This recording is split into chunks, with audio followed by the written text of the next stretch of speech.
Welcome back. More of my exclusive interview right now with Congressman John Ratcliffe, member of the House Intel, Judiciary, and Homeland Security Committees. He's been asking some tough questions in this public impeachment inquiry hearing last week. And Congressman, before I get to the IG report, because I want to get your thoughts on what we're going to hear from this IG report, which is now, I guess, scheduled for early December. But one thing that I noticed this past week, are you guys not under oath in Congress in that room? For example, Adam Schiff, you've said that you want Adam Schiff to come down and testify under oath. Does that mean that what we're hearing from Adam Schiff in these public hearings, he's not under oath? He can say whatever he wants?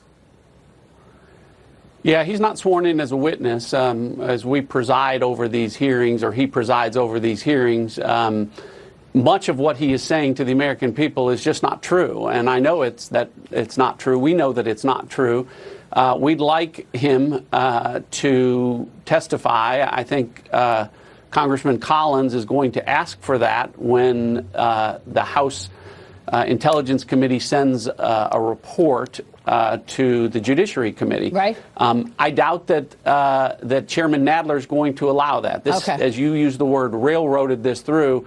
I don't think they're going to allow that. They should. And I think that's just unfortunate. But it's another reason why this is going to be dead on arrival in the Senate. The most important witnesses, including Adam Schiff, are not going to be testifying. I'm going to speak with Congressman Doug Collins in a few minutes, and I'm going to ask him about that. But it struck me because I guess that's why he could say, well, we haven't seen the whistleblower. We don't know who the whistleblower is. And then a couple of weeks later, we find out, oh, well, actually, no, my staff did meet with the whistleblower. He doesn't get in trouble for that because he can say what he wants because he's not under oath. Just want to make that clear. The IG report, Congressman, when do you expect it? You've been studying the origins of the Russia probe. You and your colleagues now for 3 years have done a great job in terms of exposing the wrongdoing that took place in 2016. What should we expect from this report? Well, I do think it's going to be the first week of December. Bill Barr said it's imminent. I think, I would love it if it came out sooner because, to your earlier point, Maria, the Democrats are racing to get through this impeachment as quickly as possible. That's why we have 8 witnesses and 5 hearings this week, and we're not doing any of the work, is because they know that Inspector General report is likely to be damning about the origins of the 2016 investigation into the Trump campaign, the role that the Obama-Biden administration officials played in that. Look, we know this. The report is supposedly 500 pages. It doesn't take an Inspector General 500 pages to say that everything was done correctly and properly.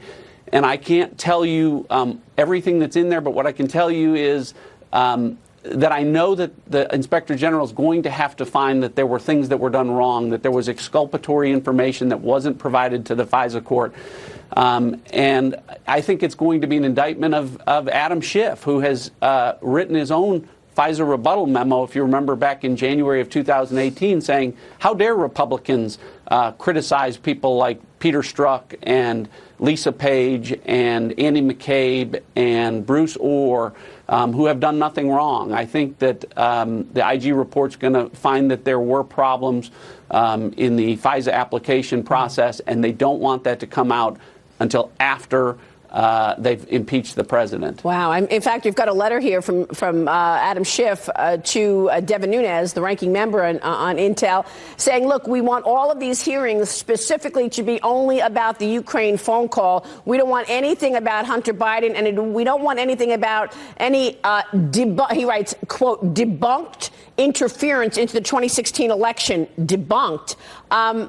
When I look at what's happening, you've got an investigation at the highest level of our law enforcement. That's the Attorney General investigating 2016 election and interference by potentially the FBI and the CIA. You've also got John Durham's investigation, now a criminal investigation. So I ask you, what exactly is debunked about 2016 interference, which is what Adam Schiff writes? I guess he's not under oath to write this letter either, right? He's not, in fact, and it's not debunked, and I think the IG report is going to validate Chairman at the time Chairman Nunes's FISA memo that highlighted the abuses. Look, I can tell you this. I can't tell you what the exculpatory information is that relates to George Papadopoulos, but there was some, and I can tell you that it was not timely delivered to the FISA court during the pendency of those FISA applications, and I just Yeah. I'll promise you that the Inspector General report is going to address that. That's just one thing. Well, we think we know that. Our audience, in fact, does know that because we have had George Papadopoulos on, and your former colleague, Trey Gowdy, basically saying that there was an informant who went to George Papadopoulos and said, oh, it's great that Russia has these emails. It's good for Trump. And George Papadopoulos answers and says, no, it isn't. That's treason. I would never do something like that. And the guy was wired. It was an informant talking to him. And that transcript should be one of the pieces of evidence we're expecting in the IG report. That's what you're referring to, aren't you? I believe that will be addressed by the Inspector General, and whether that was timely delivered to the FISA court. And assuming all of that is true, and we'll let the report speak for itself, then what you'll see is probably a shifting Democratic narrative saying, well, it didn't make any difference. All right. Are you expecting... There are genuine questions about... Sorry, go ahead. Finish your thought. No, there are legitimate questions from those of us that have seen the classified documents about the origins of the 2016 investigation. It's, I think, unraveling, and that's why they're rushing to impeach the president. They failed to impeach him for being a Russian agent because it was a joke. They failed to impeach him for obstructing justice because it was a joke. And this impeachment hoax based on a phone call with a president of the Ukraine who says, I'm not a victim, nothing happened, is also a hoax. So we're going to talk with Democrat coming up, Jeff Van Drew from New Jersey. He was one of two who voted against the impeachment inquiry. Real quick before you go, Congressman, do you expect this vote for impeachment in December? What are you expecting in terms of when the House votes to impeach President Trump? Nancy Pelosi and Adam Schiff are racing to get this done. That's why we have 5 impeachment hearings this week with 8 different witnesses. They're racing the clock.